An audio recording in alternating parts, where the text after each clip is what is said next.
Selamat pagi anak-anak, semoga hari ini menjadi hari yang menyenangkan.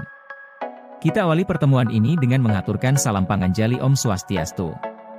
Anak-anak yang hebat, bertemu kembali dengan saya Iwayan Sudarsana. Pada kesempatan kali ini, kita akan membahas mata pelajaran IPAS yaitu sifat-sifat cahaya. Mata pelajaran ini akan Bapak sajikan menjadi beberapa bagian. Dalam video ini, kita akan mengenal lebih dalam tentang sifat-sifat cahaya. Yuk simak terus video ini.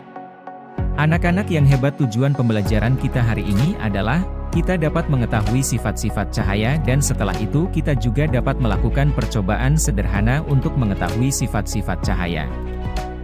Anak-anak yang hebat, mari kita simak bersama video dari YouTube yaitu percobaan sifat-sifat cahaya. Silakan disimak videonya dengan baik. Setelah menyimak video tadi, berikut Bapak akan menjelaskan bagaimana cahaya merambat lurus. Dari sumbernya, cahaya merambat atau bergerak lurus. Kalian bisa melihat cahaya matahari merambat lurus saat melewati celah-celah kecil seperti yang terlihat pada gambar.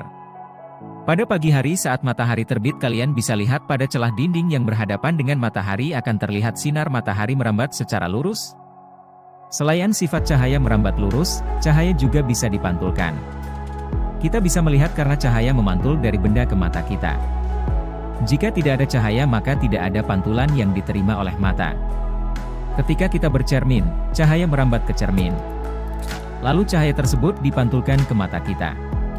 Akhirnya, kita bisa melihat diri kita serta apa yang ada di belakang kita. Anak-anak yang hebat, cahaya juga bisa menembus benda bening.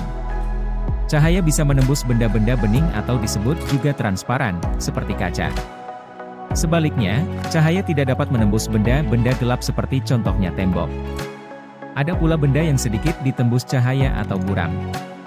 Pada benda ini, cahaya hanya bisa menembus sebagian. Oleh karena itu, kita hanya bisa melihat benda dengan samar. Anak-anak yang hebat, sifat cahaya berikutnya adalah cahaya bisa dibiaskan. Selain cahaya bisa menembus benda bening, cahaya juga dapat dibiaskan atau dibelokkan. Ketika menembus media yang berbeda, misal dari udara menembus ke air, cahaya bisa dibiaskan atau dibelokkan. Hal inilah yang membuat kita melihat kolam renang lebih dangkal dari seharusnya.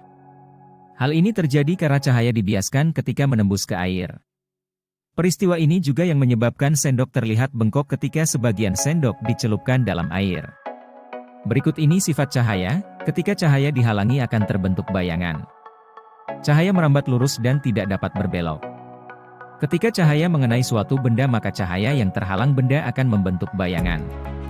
Peristiwa yang terjadi saat kita berada di bawah sinar matahari akan menghasilkan bayangan yang berbeda tergantung posisi kita berada saat menghalangi sinar matahari yang merambat lurus. Baiklah anak-anak yang hebat, setelah kita menyaksikan pemaparan video tadi, mari kita lakukan evaluasi bersama. Pertama-tama mari kita siapkan alat, bahan sederhana serta langkah percobaan yang akan dilakukan untuk mengetahui sifat-sifat cahaya. Saat teman kalian melakukan percobaan, teman yang lainnya mencatat hasil percobaan tersebut dan dicatat pada buku tulis. Selamat mencoba. Semoga berhasil dan tetap semangat anak-anak hebat. Anak-anak yang hebat, setelah kita menyimak materi dan melakukan percobaan sederhana untuk mengetahui sifat-sifat cahaya, maka berakhirlah pertemuan kita hari ini. Semoga pembelajaran hari ini menyenangkan bagi kalian dan dapat bermanfaat buat kalian. Sebagai akhir kata, mari kita tutup dengan Paramasanti. Om Santi, Santi, Santi Om. Terima kasih.